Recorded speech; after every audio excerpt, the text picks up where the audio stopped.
Asalaamu calaykum waraxmatullaahi wabarakaatu dhammaan khiyaarta youtube waa idin salaamay cashirka maanta wuxuu ku saabsan yahay sidaan u isticmaali lahayn TeamViewer 5 marka TeamViewer 5 waa barnaamij kuu sahlayo inaad kombiyuutar kale aad ku xirtid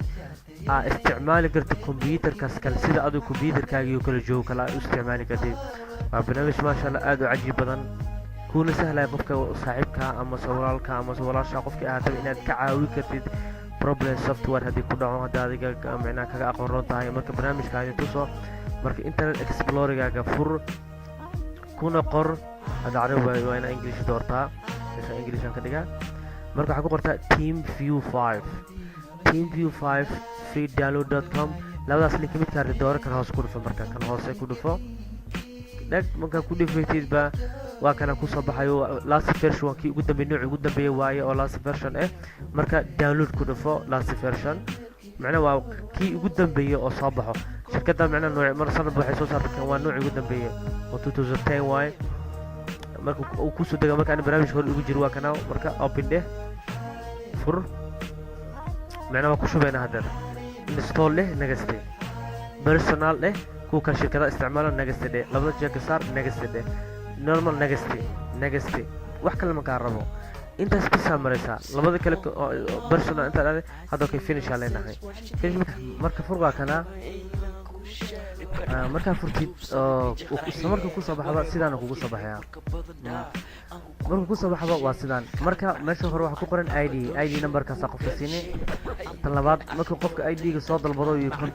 connected to the partner marka dhaho numberkaas hadan u sheegaysaa oo hadda 20 evershan u sheegaysaa hore ku soo gala marka aniga sida misanku kale mida ciwaana u sameystaa aniga gudaha la galay marka jirka saaxiibka computerkiisa shid leh wuu shiday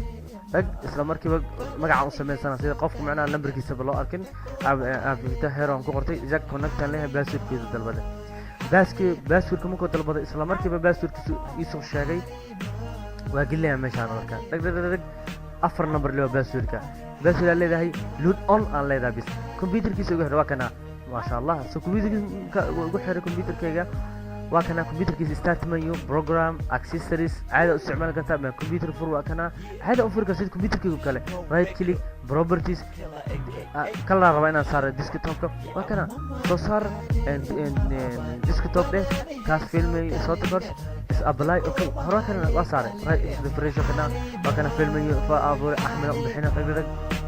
waa computerka sameeyay kartaa marka waa barnaamij aad u saaran assalaamu calaykum waraxmatullaahi wabarakaatuh